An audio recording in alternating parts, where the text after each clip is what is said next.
Greetings, everyone. This is Rock and Roll Spot Connection with the Weekly Comic Book Roundup. We've made it through the first batch of this week's comics. Now, some keep on trucking. Kicking things off, we've got Gods #2. Where we left off, Wynn, the avatar of which is the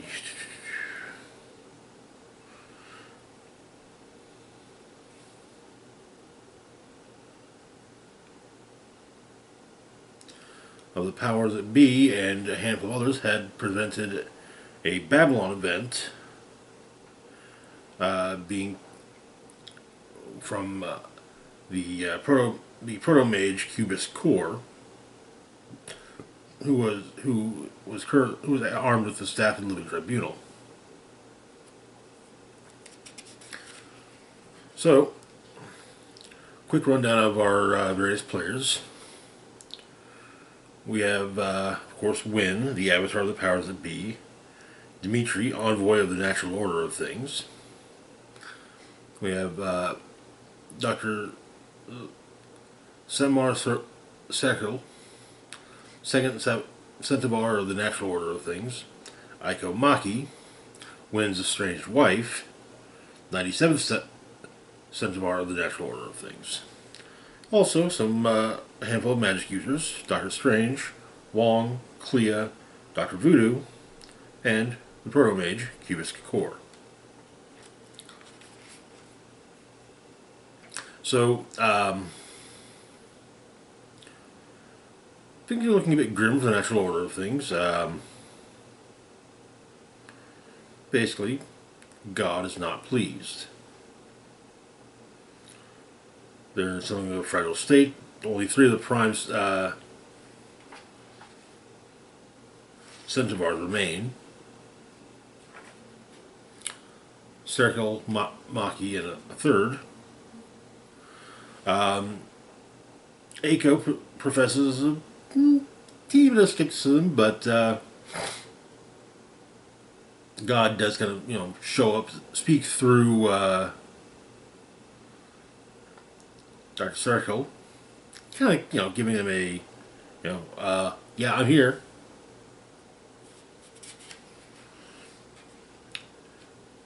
And it suggested that they rebuild their centaurs.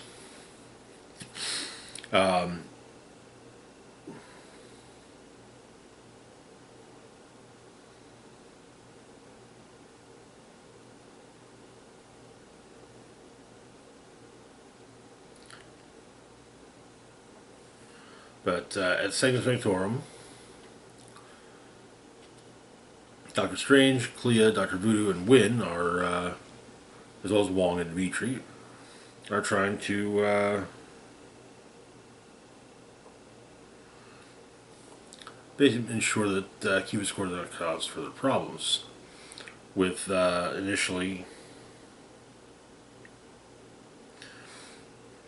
Doctor Strange casting the spells to have Cubus Core show them his true self.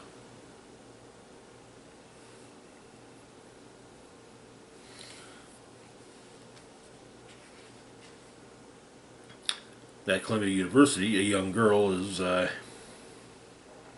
what appears to be a business card with a library reference number by Aiko. The girl frequently studies, but afterwards she goes back to her dorm room. Meanwhile, Cubus takes Wynn, Strange, and Dimitri to the location of a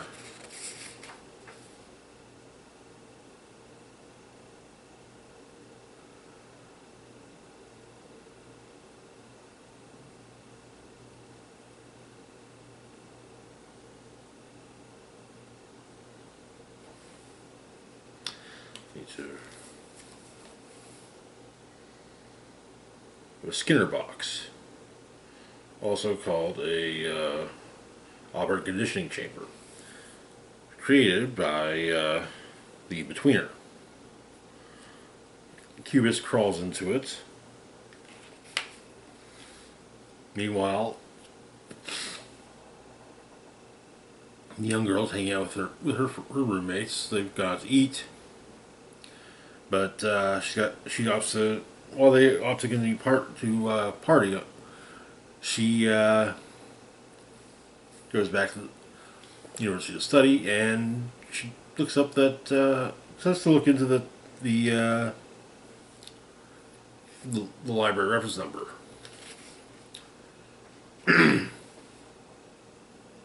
She finds the book that has the number, and Aiko shows up.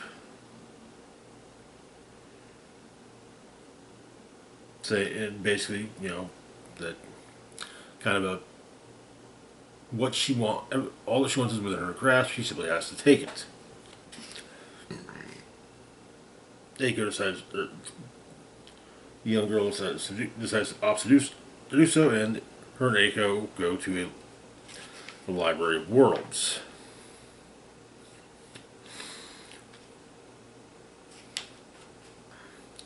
With Aiko basically saying that she would like for the girl to offers to have the girl become all she can be, and for Aiko to observe. She decides to think. The girl opts to think on it. Talking to one of her roommates.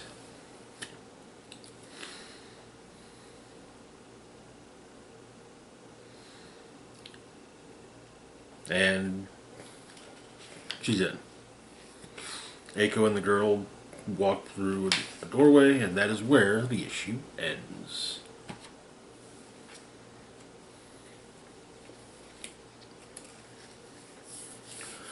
Interesting. This 2 issues in it.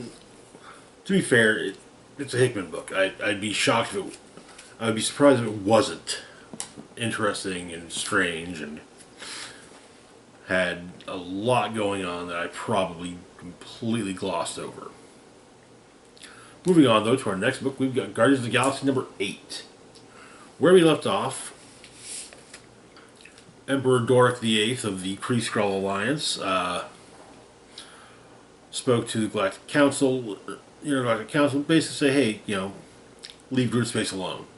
And, the Spartoi Empress, Peter Quill, Star-Lord's sister, said, nah, we're going after it. So, the Guardians have been regrown by Groot Space, and they now have a group ship. They're heading out into space. As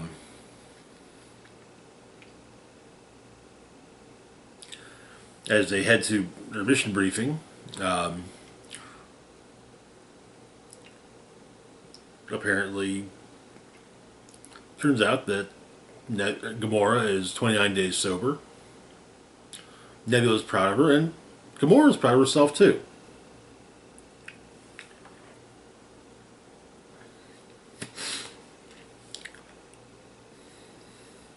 But the mission is dealing with the Whitecaps. Last time, Guardians of the faced the Whitecaps.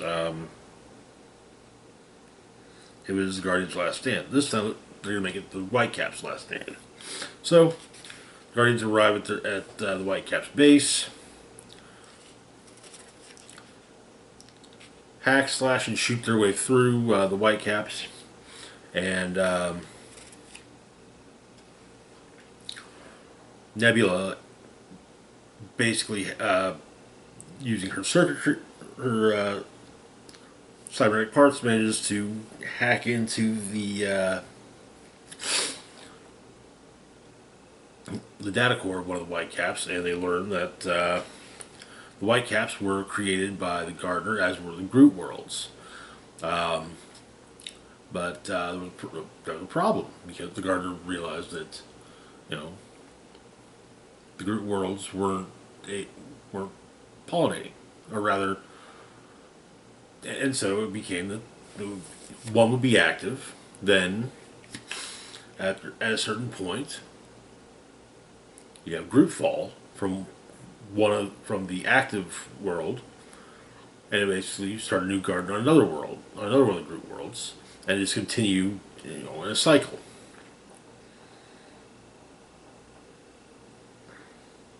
The Whitecaps would follow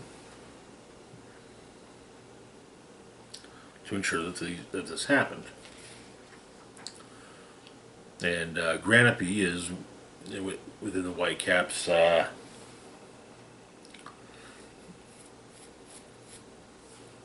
headquarters, but Peter fires his new element gun at the sphere within, and the various spreading Groot through the various ships and stations of the Whitecaps.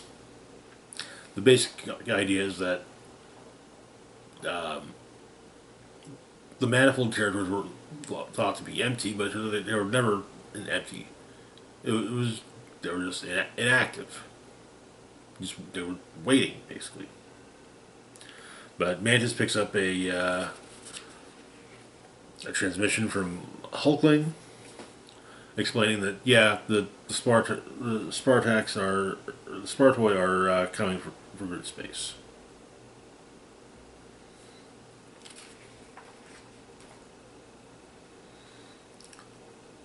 Planning to burn everything, and that is where the issue ends.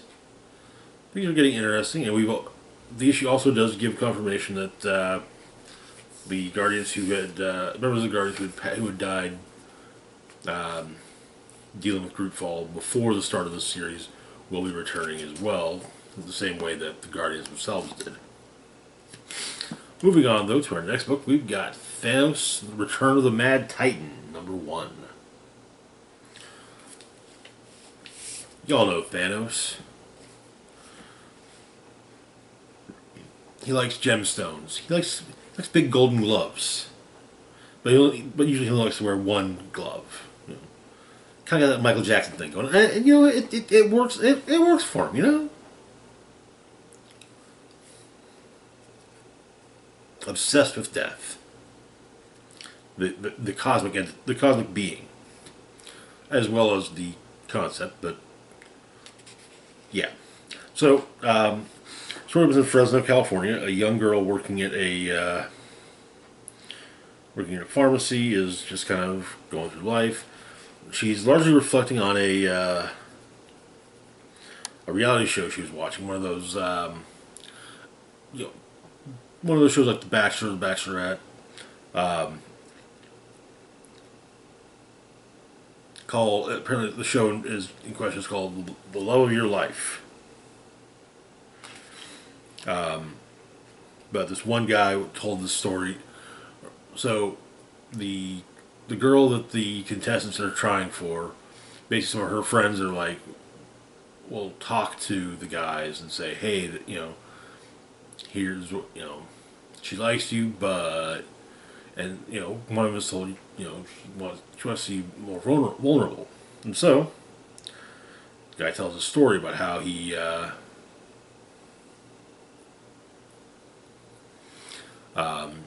ends up telling a story about one of the first things he remembers, which is seeing his dead grandfather. And so apparently, but he's basically kicked out. He's eliminated and told that the story was creepy. But Thanos wakes, heads towards Earth. A woman at the pharmacy that the girl works at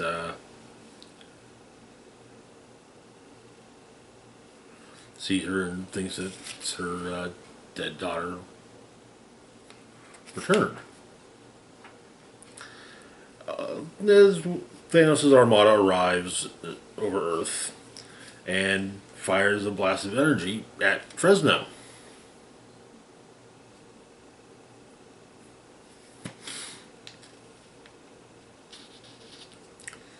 The girl does what she can to save who she can. But the energy blast from the ship basically carves Fresno out of the ground and starts pulling it towards the ship. With Thanos saying, "Hey, I'm really just looking for one person. Turn her over, and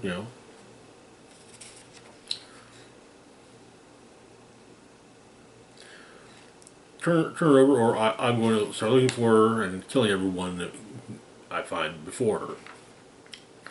But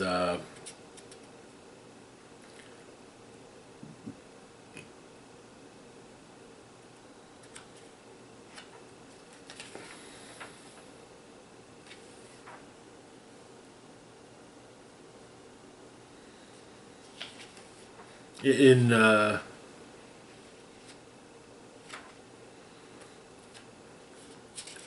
so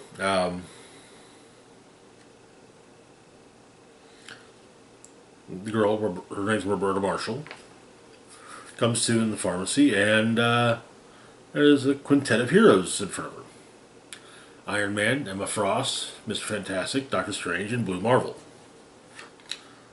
They don't know why Thanos has an interest in her, but, well, they figure it probably isn't a good thing, so. Or, actually, no, it would seem they do.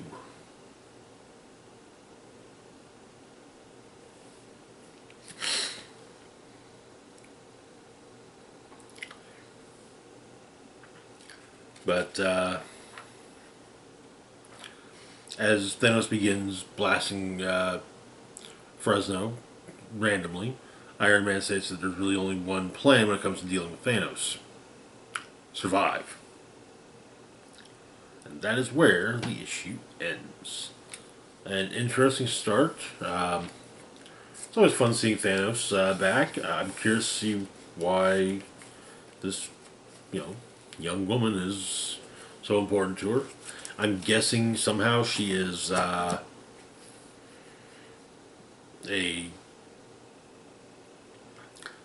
mortal avatar for death. We'll find out, I guess.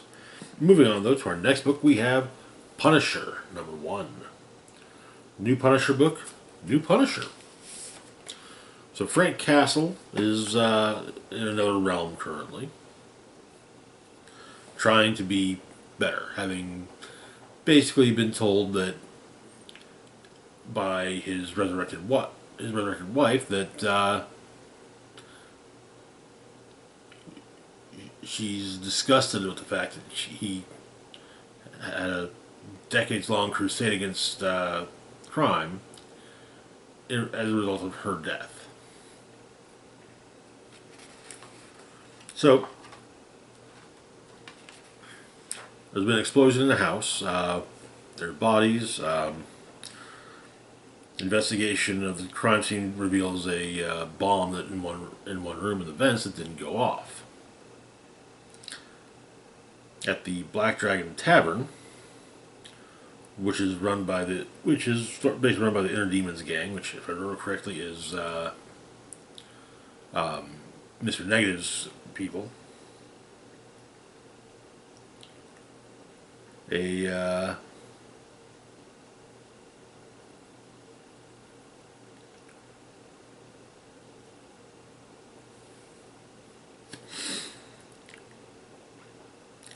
man walks in, basically saying that everyone in the bar has one chance to make it out of the bar alive. Let's see him exactly what he wants. An assassin known as the Sokovian.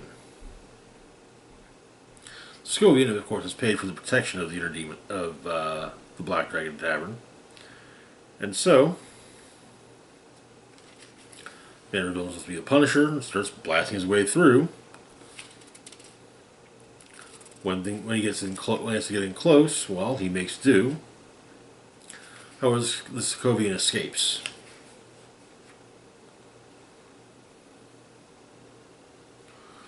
This new Punisher, is a former Shield operative. He did he had the jobs that were too dirty even for, say, Black Widow.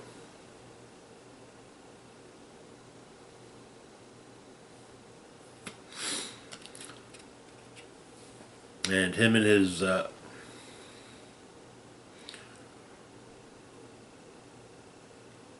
one of his him and a former Shield tech person codenamed AAA are utilizing one of Shield's former armory black sites as a base of operations.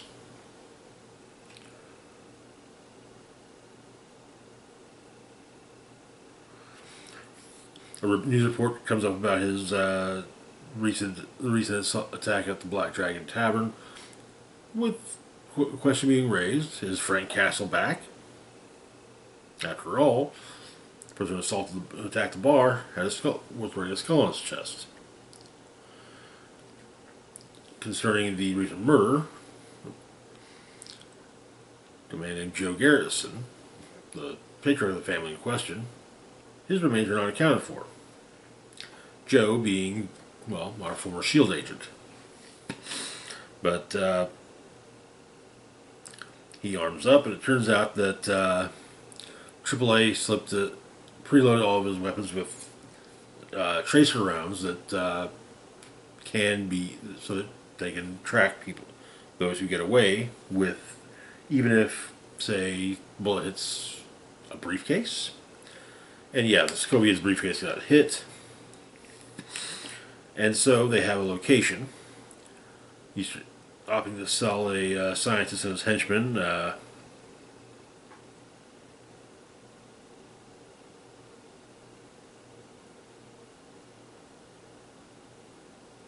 briefcase full of mutant growth hormone.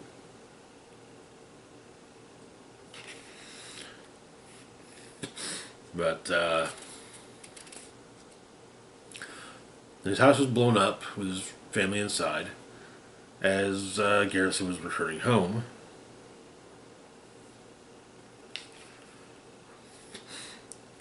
He managed to track down the Sokovian,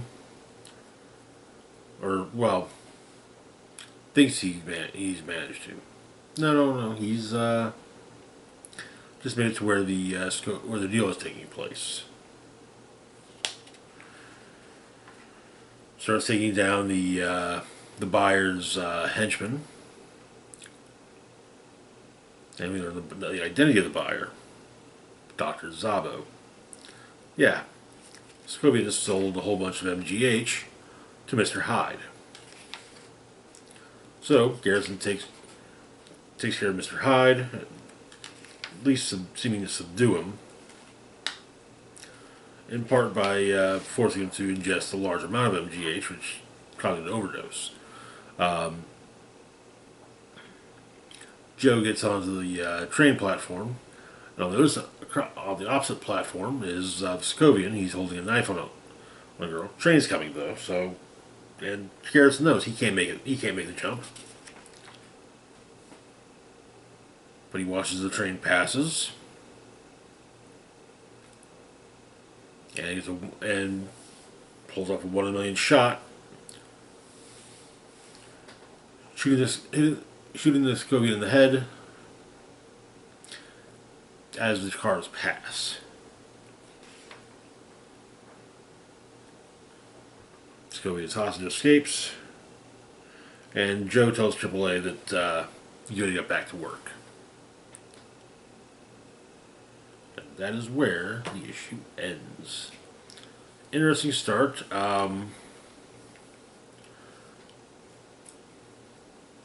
There are definitely things that I'm liking about this, and it's the idea of Punisher having access to shield double tech, even if it's not Frank. Also, replacing Frank is probably not the worst idea. Joe's skull icon is slightly different from the classic from the classic Punisher skull. So, but moving on though to our last book, we've got What If Dark, Tomb of Dracula. So the basic idea with this What If is, what if Dracula turned Blade? But it starts in the past, basically causing there was a point in the past where Dracula attacked Quincy Harker, leaving him crippled, and then instead of swinging back to finish the job,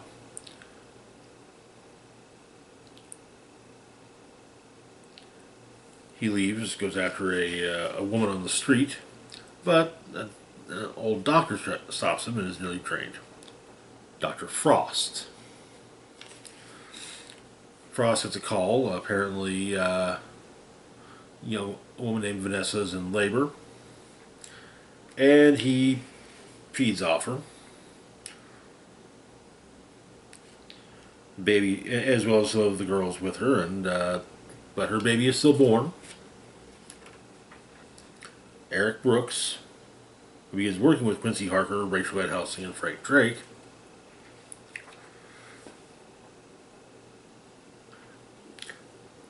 fighting Dracula,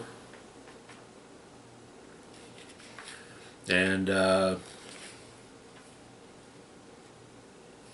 Dracula summons forth some of his lesser creatures to cause problems in London. Manages to get the drop on Blade, putting the bite on him. Blade puts the bite on his girlfriend.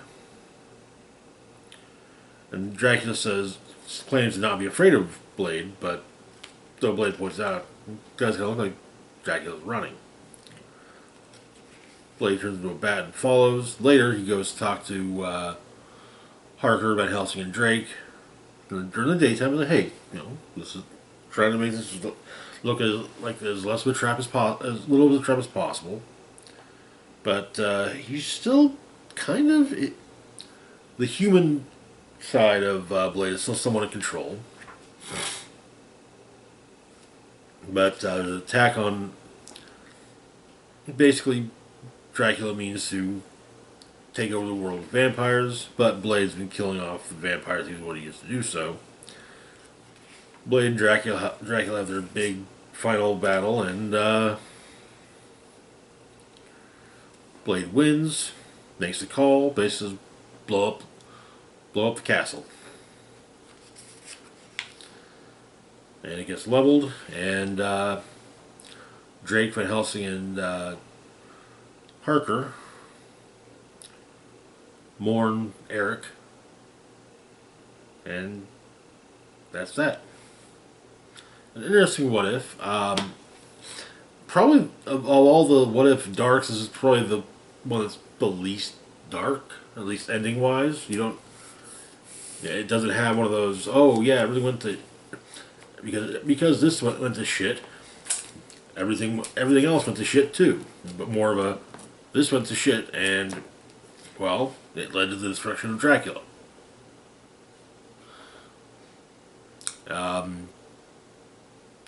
Seems like something Blade would do without me having been turned into a vampire. But yeah. Anyways, that's going to do it for now. As always, feel free to like, share, and subscribe. Links to my Facebook, Twitter, Mastodon, Patreon, and PayPal can be found in the description box down below. This is Rock and Roll Spock signing off saying, live long and rock hard.